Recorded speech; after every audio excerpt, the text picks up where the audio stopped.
కూటమి మేనిఫెస్టోను ఒక మానిఫెస్టోగా అభివర్ణించారు వైఎస్ఆర్సీపీ నేతలు. కూటమి మేనిఫెస్టోను ప్రజలే కాకుండా ఆ కూటమి నేతలు కూడా విశ్వసించడం లేదని విమర్శనాస్త్రాలు సంధించారు. అలవి కాని నెరవేర్చలేని హామీలతో మోసగాళ్లు వచ్చారని, ప్రజలు జాగ్రత్తగా ఉండాల్సిన అవసరం ఉందని హెచ్చరించారు. చంద్రబాబు అబద్దాల మేనిఫెస్టోను కూటమిలోని బీజేపీ కూడా నమ్మలేదన్నారు Kakinada rural MLA Kurasala Kannababu. CM Jagan ప్రకటించిన మేనిఫెస్టోలో విశ్వసనీయత ఉందన్న ఆయన కూటమి మేనిఫెస్టో మోసాల పుట్టలా ఉందని విమర్శించారు. చంద్రబాబు నాయుడు మళ్ళీ ఒక మోసాల పుట్టని చిట్టాని రిలీజ్ చేశాడు. చంద్రబాబు నాయుడు ఇచ్చిన ఆ మాయాపత్రం మేనిఫెస్టో ఇవాళ మనం చూస్తే పచ్చి అబద్ధాల మోసాల పుట్ట అది ఇలాంటి చిట్టాలు చాలా ఇచ్చాడు, కానీ ఒక్కరోజు కూడా తిరిగి మళ్ళీ దాన్ని అమలు చేయాలన్న ఆలోచనకి పోలే. ఇప్పుడు మళ్ళీ అదే జరిగింది. మళ్ళీ అలాంటి మోసాల పుట్ట ఒకటి పబ్లిక్లోకి తీసుకొచ్చాడు. కూటమి మేనిఫెస్టోను కూటమి నేతలు నమ్మే పరిస్థితి లేదన్నారు మంత్రి పెద్దిరెడ్డి రామచంద్రారెడ్డి. విపక్షాల ధ్యాస అంతా అధికారం దోచుకోవడంపైనే ఉందని, ప్రజలకు సేవ చేయాలని, వారికి అండగా నిలవాలన్న ఆలోచన కూటమి నేతలకు లేదని ఆయన మండిపడ్డారు. 2014 నుంచి 19 దాకా 5 సంవత్సరాలు ముఖ్యమంత్రిగా ఉన్నాడు. ఆ 5 సంవత్సరాల్లో ఎన్నికల హామీలు ఏ విధంగా ఆయన అమలు పరిచాడా లేదా? 600 హామీలు చెప్పాడు, 100 పేజీల మేనిఫెస్టో అయింది.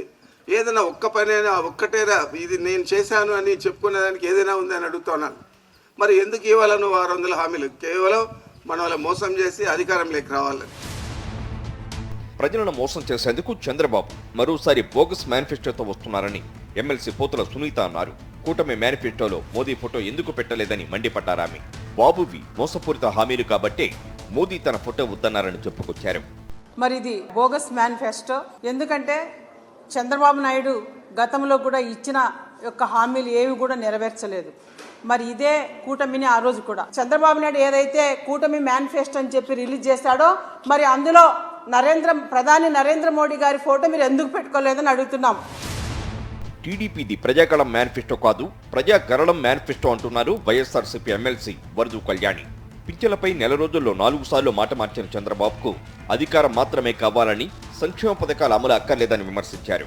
ఉమ్మడి మేనిఫెస్టోకి బీజేపీ సపోర్టు చేయకపోవడాన్ని చూస్తే బీజేపీ వాళ్లు కూడా చంద్రబాబును నమ్మనట్లుగా ఉందన్నారు వరదు కళ్యాణి. దాని ప్రజాగలం కాదు, ప్రజాగరళం అని పెడితే బాగుంటుంది అనేసి అసలు మాయాగలం అది. ఎందుకంటే ప్రజల్ని మాయ చేయడానికి ఏర్పాటు చేసిన మేనిఫెస్టో అని క్లియర్గా అర్థమవుతూ ఉంది.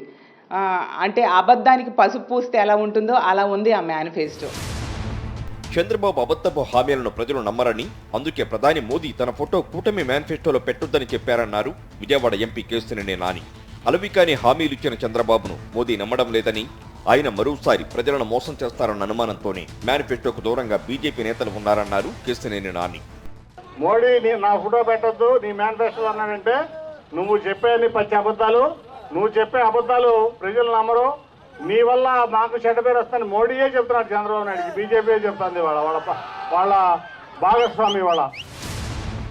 చంద్రబాబు పవన్ కళ్యాణ్ ప్రకటించిన ఉమ్మడి మేనిఫెస్టో బోగస్ మేనిఫెస్టో అన్నారు ఎమ్మెల్యే సుధాకర్ బాబు. మేనిఫెస్టోలో పోలవరంపై ఎందుకు స్పష్టత ఇవ్వలేదని ఆయన ప్రశ్నించారు.